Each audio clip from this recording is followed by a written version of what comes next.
নমস্কার, কেমন আছেন সবাই? জি আর একটি ব্লগে আপনার সবাইকে স্বাগত জানাই। আজকে রবিবার, ছুটির দিন। ভাবলাম বিকালে আজকে কিছু চটপটা নাস্তা বানানো যাক।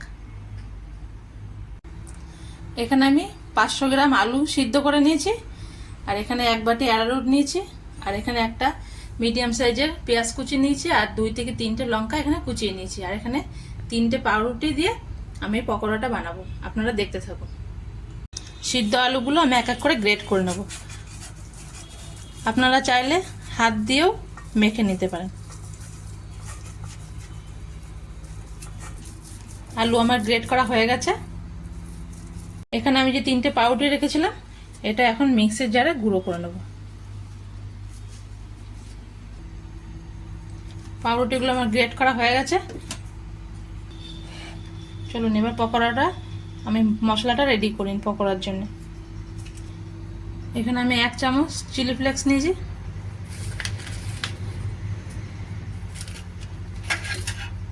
আর এখানে কাঁচা লঙ্কা কুচি আর পেঁয়াজ কুচি এটা দিয়ে দেবো।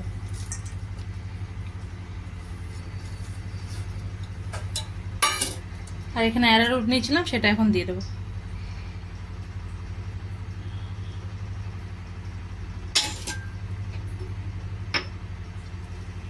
স্বাদ অনুযায়ী লবণ দিয়ে দেবো।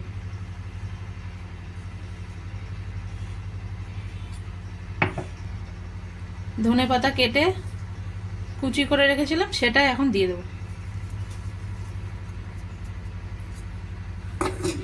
আর এখানে পাউরুটির গুঁড়োটা আমি দিয়ে দেবো।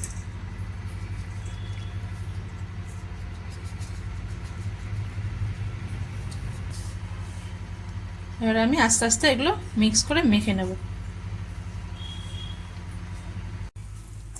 মশলা কিন্তু আমার রেডি হয়ে গেছে।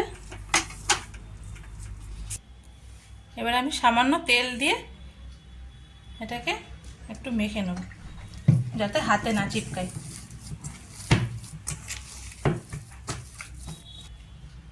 আমি এতে একটু তেল লাগিয়ে নেব, যাতে এতে না চিপকায়। পকোড়ার মশলাটা আমি 2 ভাগ করে নিয়েছিলাম, এবার এটা পেতে দেবো।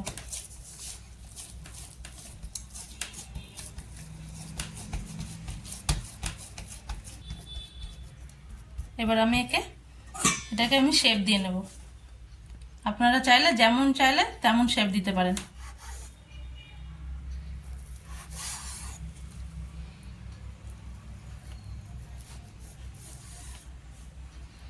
আমি এখানে ট্রায়াঙ্গেলের শেপ নিয়ে নেব।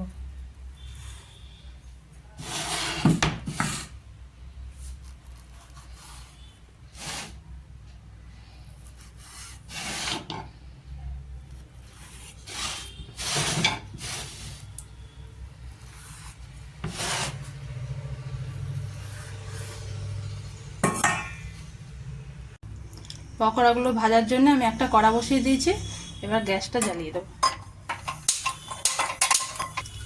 কড়াতে আমি তেল দিয়ে দেবো।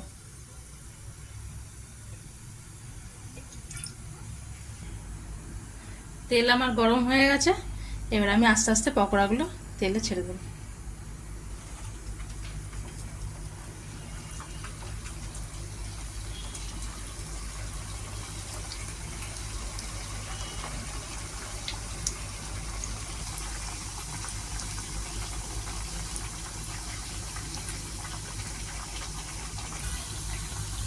পকোড়া কিন্তু আমার ভাজা হয়ে গেছে।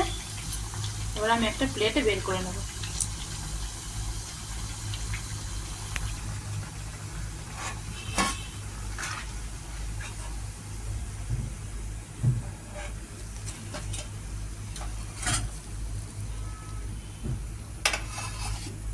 নাস্তা আমার রেডি হয়ে গেছে।